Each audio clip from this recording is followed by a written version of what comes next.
Bienvenue dans votre rendez-vous éco. Aujourd'hui, nous vous recevons Alain Rousset, président de la région Nouvelle-Aquitaine. Et on va parler ensemble des solutions pour justement lutter contre le chômage. On va parler aussi surtout des révolutions de demain, comment préparer notre économie face au réchauffement climatique, comment s'adapter aux révolutions numériques et aussi évidemment aux révolutions robotiques. Alors le taux de chômage est à un niveau extrêmement bas, président, il est à 8,1%. Extrêmement bas, non. Depuis 2008, il est à 8,1%. Aujourd'hui, comment vous expliquez, alors que la croissance est faible, qu'on ait un taux de chômage qui baisse ? D'abord, le premier constat, c'est que les entreprises cherchent quasiment tout à recruter, ont des difficultés à recruter. Ce qui pose un problème par rapport aux politiques que l'on met en place. En termes de formation, c'est positif. L'image de l'entreprise est à redresser. Et le débat sur la pénibilité aujourd'hui est un débat essentiel. Le débat sur le bien-être au travail est un débat essentiel. D'où notre projet que l'on a inventé en Nouvelle-Aquitaine avec l'usine du futur à Bordes, dans ce petit village à côté de Pau, à Turboméca. Usine qui fabrique des moteurs d'hélicoptères. Voilà, c'est important. Je crois que la crise de 2008 a entraîné beaucoup de difficultés, nous a donné beaucoup de leçons. La désindustrialisation à nous, notamment en Aquitaine et en Nouvelle-Aquitaine, nous a donné aussi beaucoup de leçons. Les politiques qui ont été mises en place sous le quinquennat Hollande et qui ont été poursuivies aujourd'hui donnent des résultats, mais ne disons pas que c'est... Là, vous parlez de l'usine du futur, par exemple. Je parle notamment du CICE qui a été critiqué sous François Hollande, qui a été poursuivi. Il y avait une distorsion de charge. Compétitivité. Voilà, il y avait une distorsion de charge par rapport à nos concurrents. Mais nous sommes aujourd'hui, globalement, dans une autre révolution industrielle, qui est celle du réchauffement climatique, qui est celle du problème des énergies, des nouveaux médicaments, d'une nouvelle agriculture. Et c'est dans ce sens que nous avons lancé toutes nos politiques en région. On va y revenir tout à l'heure. Le taux de chômage donc, est à 8,1%. Et inférieur à 8% en Nouvelle-Aquitaine. Et inférieur en Nouvelle-Aquitaine. On va y revenir pourquoi, justement, tout à l'heure. Mais là, quand le gouvernement dit, voilà, on veut atteindre 7% en 2022, est-ce que ça vous paraît crédible ? Je pense que c'est crédible, oui. Je pense que c'est crédible. Vous avez des territoires en Nouvelle-Aquitaine, notamment dans le nord de la Nouvelle-Aquitaine, autour de Parthenay, qui sont autour de 5%. Mais il ne s'agit pas de dire on peut arriver à zéro. Il y aura toujours un chômage frictionnel qui existera, des personnes qui seront entre deux emplois. La difficulté de l'exercice, elle est double ou triple. Premièrement, les personnes les plus éloignées de l'emploi et les jeunes qui sortent sans qualification et sans diplôme du système scolaire, lutter contre l'échec scolaire. Encore une fois, j'y reviens parce que l'histoire économique et sociale d'un pays, ça ne se traite pas simplement en 2 ans, ça se fait sur la durée. Entre le quinquennat Hollande et aujourd'hui, il y a eu une baisse de plus d'un tiers. On est passé de 150 000 à 70 000 jeunes qui sortent avec des qualifications. Quand vous avez une qualification, vous trouvez un emploi, pas à 100%, mais presque. Et le chômage des cadres est frictionnel aujourd'hui. Et on est quasiment au plein emploi. On voit bien que ce qu'il faut obtenir, c'est de faire en sorte que l'ascenseur social se recrée. C'est mon obsession. Comment je fais qu'une société respire ? Comment je fais que les jeunes issus de milieux modestes... C'est pour ça que je suis inquiet sur la réforme de l'apprentissage. Parce qu'on va laisser tomber les petits CFA. L'Oréal va faire son CFA indoor. Vinci va faire son CFA. Les grands groupes. Oui. Parce qu'ils savent qu'ils ont des difficultés. Donc ils ont voulu se réapproprier l'apprentissage. Mais les territoires où le menuisier, le boulanger-pâtissier, le charcutier a besoin... Le réparateur de machinisme agricole a besoin d'apprentis, a besoin d'un CFA, là, ça va être difficile. Et les régions à qui on a enlevé l'apprentissage vont avoir des difficultés, parce que ce qu'on nous transfère en termes de moyens, c'est dérisoire. Donc, il y a ce problème de formation, de lutte contre l'échec scolaire. il y a un autre problème aussi, c'est qu'il faut qu'on poursuive le système vertueux des régions, qui est un peu à la mode allemande. Comment je fais qu'une start-up devienne une PME, et une PME, une entreprise de taille intermédiaire? C'est toute notre bataille. Comment je mets en place les fonds propres, les accompagnements, le ressourcement technologique avec les plateformes technologiques? Comment je fais que le chef d'entreprise pourra disposer d'une formation à 360 degrés qui va lui changer son regard sur sa stratégie, y compris sur les ressources humaines de son entreprise? Comment je fais pour rendre les entreprises attractives en termes d'emploi? Comment je change l'image? Le métier de soudeur ou le métier de chaudronnier n'est plus le même qu'hier. Si vous allez à Stelia Composite dans le Médoc, dans le Médoc ou bien à Rochefort, vous voyez comment les conditions de travail ont été transformées. Comment à Borde, Turboméca, à côté de Pau, les conditions de travail ont été transformées. Et comment par ces conditions de travail que je transforme, je change la compétitivité de l'entreprise. Et je suis... Pour vous, les recettes, justement, pour lutter contre le chômage, parce que ce qui est intéressant, c'est que la secrétaire d'État à l'économie est venue il y a quelques jours à Bordeaux.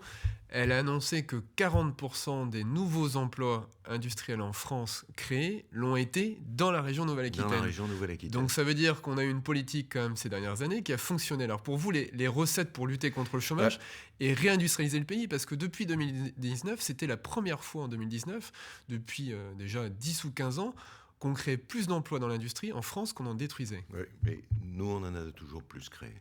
Et on continue à en créer beaucoup plus. Une région est capable de porter une politique industrielle si elle est co-construite avec le monde industriel.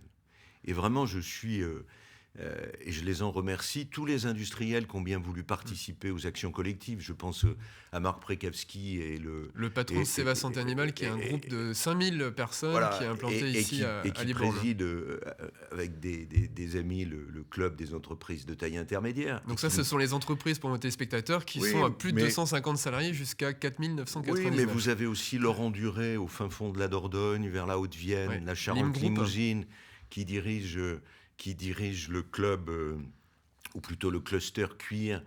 Cluster cuir, on réindustrialise la vallée de Lille et tout cet endroit spécialisé dans la chaussure qui aujourd'hui passe sur le cuir et le luxe. On a ouvert le lycée professionnel. Oui, pour rappeler l'histoire aux téléspectateurs, ce que vous avez fait, c'est que les industriels Hermès, Repetto, CWD, donc qui est maintenant Lim Group, qui fait des selleries en fait d'équitation pour les cavaliers de très haut niveau, ils vous ont dit on a des besoins, nous, en termes de main d'œuvre, on n'arrive pas à trouver, donc il faut qu'on forme.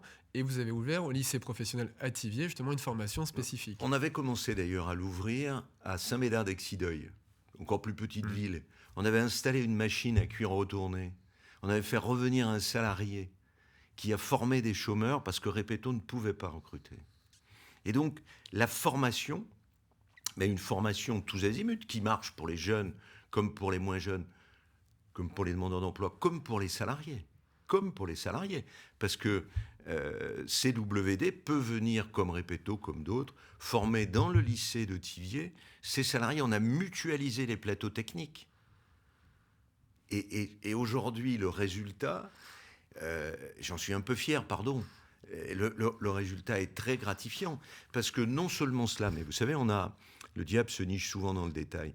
On a une difficulté en France sur ce cuir de grande qualité, c'est que les modes d'élevage, notamment avec les barbelés, mais aussi avec des agresseurs de la peau, ne permettent pas d'utiliser le cuir français pour les sacs Hermès ou les sacs des entreprises qui sont sur place.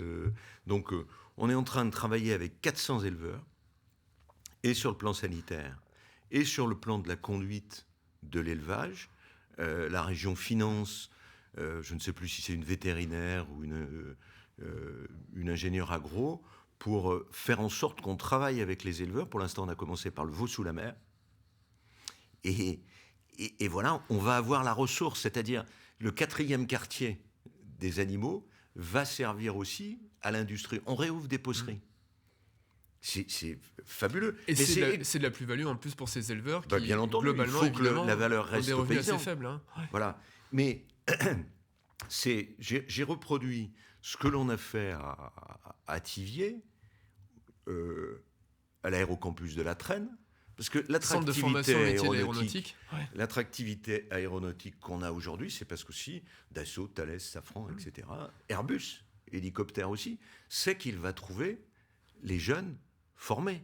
Et on est en train de faire la même chose à Saintes sur le ferroviaire. Comment j'utilise les friches de SNCF sur Saintes et l'étoile ferroviaire de Saintes pour créer un ferrocampus. La formation, une école d'ingénieurs, la capacité à remotoriser en sortant le diesel des TER pour mettre de l'électrique ou de l'hydrogène, enfin, c'est des aventures industrielles fabuleuses. C'est ça les emplois de demain. Donc si on résume, sur la politique justement pour lutter contre le chômage, c'est à la fois évidemment de se positionner sur les secteurs porteurs, donc de sentir aussi, d'avoir cette vision, de se dire voilà, il faut qu'on aille vers ces nouveaux métiers du rail, il faut qu'on aille vers ces métiers de la maintenance aéronautique comme ça a été fait avec Eurocampus, et ensuite on met les formations en place. On met une vraie politique de long terme pour qu'on ait en fait l'écosystème sur le territoire. Alors, il n'y a pas que la formation, elle est essentielle. Mais ce qui a marché, c'est que ça a été fait avec les industriels. C'est surtout ça aussi qui a joué. Mais je plaide pour la réintroduction, la reprise en compétence du monde politique à l'égard de l'entreprise. Parce que ce que produit l'entreprise, c'est ce que va demander acheter notre société. Donc il faut qu'on reprenne ce qui a pu exister dans ce qu'on a appelé les 30 Glorieuses, où autour de l'État se réunissaient des ingénieurs, des syndicalistes, des chefs d'entreprise, des chercheurs, des politiques, pour se dire de quoi aura-t-on besoin demain ? Il y a notamment le réchauffement climatique.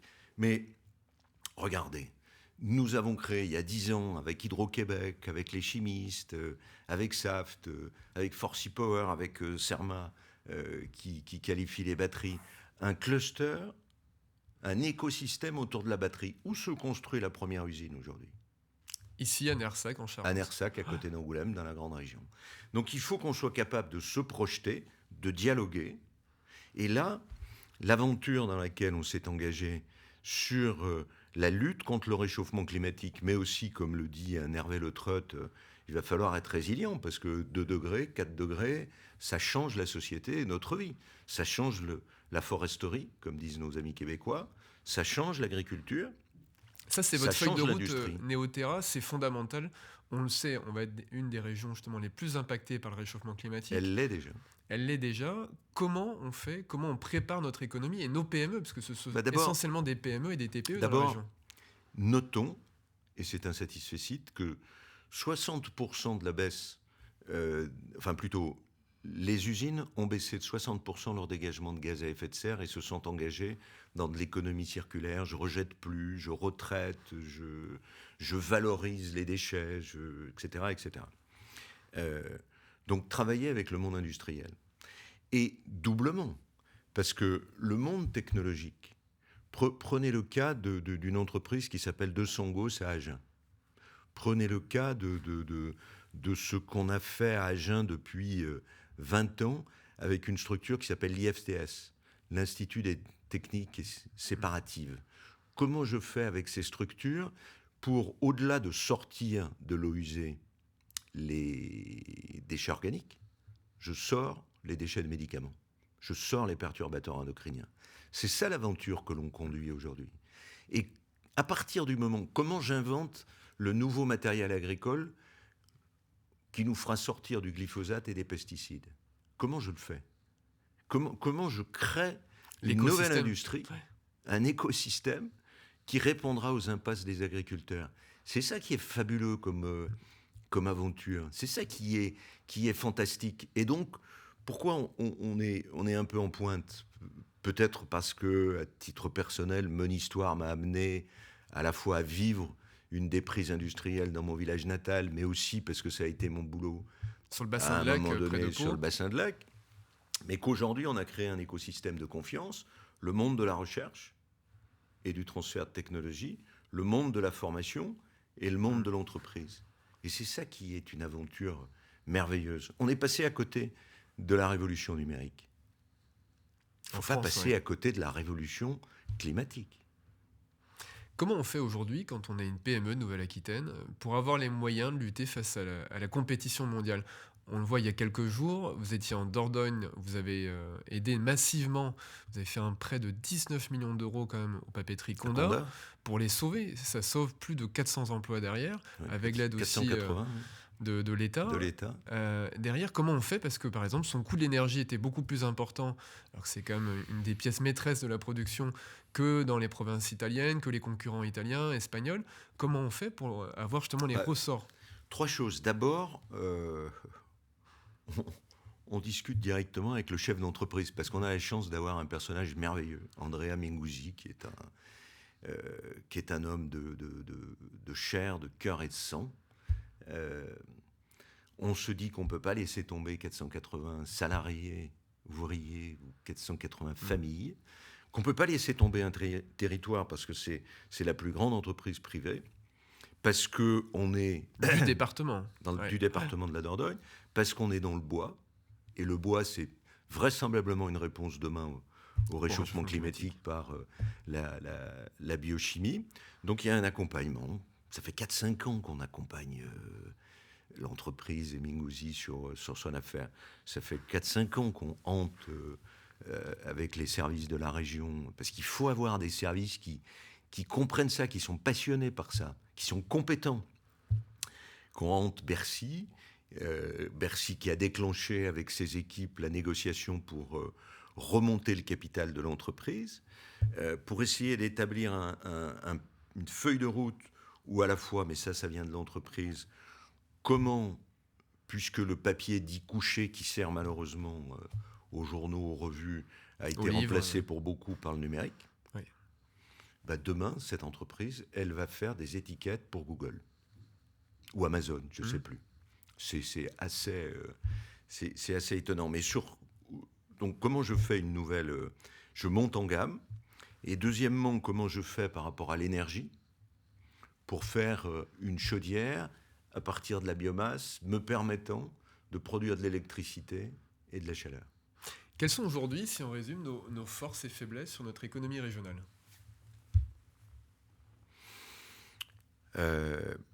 Il nous manque un peu de sièges sociaux, même si on essaye de doubler avec Marc Prikepski le nombre de TI, doubler ou tripler le nombre de sièges sociaux des entreprises. Je trouve qu'on a beaucoup plus de chance que de faiblesse. Hein. Il faut qu'on fasse passer le start-up en appuyant sur le hub, qu'on augmente nos PME. La faiblesse, c'est comme dans d'autres régions françaises, la taille des sous-traitants des grandes entreprises aéronautiques internationales. Là, il faut qu'on en fasse des ETI, le Mittelstand allemand, des entreprises de taille intermédiaire, qui elles-mêmes leurs sous-traitants de rang 2 ou 3, qu'on sache développer dans ces entreprises de la R&D, faire des sous-ensembles, voir leur capital, d'où la création du fonds NACI pour avoir des tickets importants de fonds propres et à faire que notre épargne... C'est un fonds d'investissement que vous avez créé où on peut investir entre 5 et 15 millions d'euros dans une entreprise. Oui. Voilà. C'est la leçon de Gascogne. Hein, dans le bois également. Il a fallu beaucoup de temps pour trouver 12 millions d'euros de BPI là-dessus. Donc, comment j'ai un environnement de l'entreprise? Comment je diversifie l'entreprise? On est sur la santé aujourd'hui. Regardez, on a pris une initiative de créer, avec le monde médical et le monde de la recherche, un réseau régional qu'on appelle Oncosphère sur la détection et le traitement du cancer. Donc on a des centaines de chercheurs, d'hospitaliers, de cliniques, de start-up. Autour de Limoges, ce qui s'est passé est formidable. Formidable. Donc comment je mets ensemble, on avait une réunion mardi matin, je crois, sur tous les chercheurs en oncologie, pour dire comment on améliore, comment je fais en sorte que la détection du cancer du sein soit moins intrusive et moins violente qu'elle ne l'est, comment je mets en place des systèmes de traitement moins intrusifs, moins violents qu'ils ne le sont aujourd'hui, On va le faire dans d'autres domaines, on va le faire sur le vieillissement. On a créé aussi un réseau que l'on va mettre en place officiellement, qu'on va porter sur les fonds baptismaux à l'échelle de toute la région, sur l'accompagnement des personnes âgées. Puis, vous savez, sur les personnes âgées, je suis toujours, vous le savez, attentif aux retombées industrielles, aux créations d'emplois, mais les personnes âgées, le moment le plus agréable de la journée, c'est quand elles viennent au réfectoire ou quand elles mangent. Si elles ont un système dentaire défectueux, ça ne marche pas. Donc il faut qu'on améliore et la détection et la relation avec le dentiste. En Limousin, ils ont inventé un système optique qui permet au dentiste, avant que la personne âgée vienne le voir, de savoir ce qu'elle va lui faire, plutôt que de faire des allers-retours, etc. Les choses sont dans le détail. Comment j'améliore la vie d'une personne âgée dans un EHPAD ou chez elle? Comment je fais en sorte que la fameuse e-santé ou la santé à distance, avec des infirmières, pas forcément avec des médecins, comment l'infirmière va monter en gamme pour mieux s'occuper d'une patiente qui est atteinte d'un diabète ou qui est suivie au long cours pour un cancer ou un problème de thyroïde ou un problème de rhumatisme. Comment je vais faire pour que cette personne âgée vive mieux, plus longtemps, en bonne santé? On le voit, ce sont des mutations importantes, technologiques, des mutations aussi sociétales, des mutations environnementales avec le réchauffement climatique. Tout ça aussi entraîne des inquiétudes, des mouvements sociaux. On voit aujourd'hui la fronde contre la réforme des retraites. Vous, en tant qu'élu socialiste, qu'est-ce que vous en pensez de cette réforme? Bernard Cazeneuve dit voilà, il faut suspendre cette réforme. Est-ce que c'est aussi votre point de vue? Est-ce que vous comprenez tous ces gens qui sont dans la rue contre cette réforme? Alors, je comprends l'inquiétude. Mais ce que me donne comme réflexion cette inquiétude, et je ne suis pas parlementaire, je peux avoir... Vous l'êtes plus. Je ne suis plus parlementaire.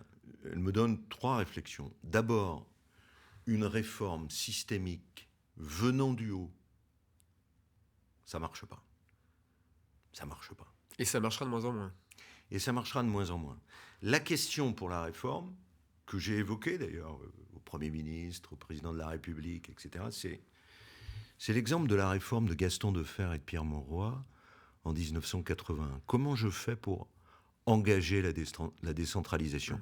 Quel est le caillou que je mets pour faire basculer de l'autre côté et engager d'autres réformes? À l'époque, c'est le président de l'Assemblée démocratiquement élu et pas le préfet qui gère le budget, qui gère son budget. Je lève l'impôt, je le gère, j'assume la responsabilité, j'en suis comptable. Si je suis mauvais, je suis balayé aux élections. Ok ? Je pense que ce qu'il aurait fallu faire, ce que j'aurais conseillé ou fait, c'est de dire, partons de la pénibilité. Parce qu'aujourd'hui, la grande inquiétude qu'il y a dans notre société, c'est que vous avez 10 ans d'espérance de vie selon la pénibilité des métiers. Premièrement, vous avez commencé à 14 ans, vous avez des métiers pénibles, porter des charges lourdes, derrière un marteau-piqueur. À partir du moment où vous prenez, à partir de choses objectives, vous pouvez expliquer soit le raccourcissement de la vie professionnelle, vous n'avez pas la même pêche à 58 ans qu'à 40 ans, pour dire les choses un peu trivialement. Et ensuite, ça c'est un premier problème, parce que moi j'aurais j'aurais travaillé sur la pénibilité, premièrement.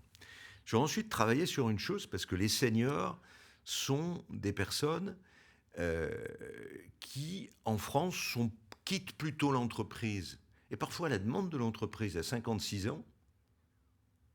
Donc c'est pas forcément la société qui... Voilà.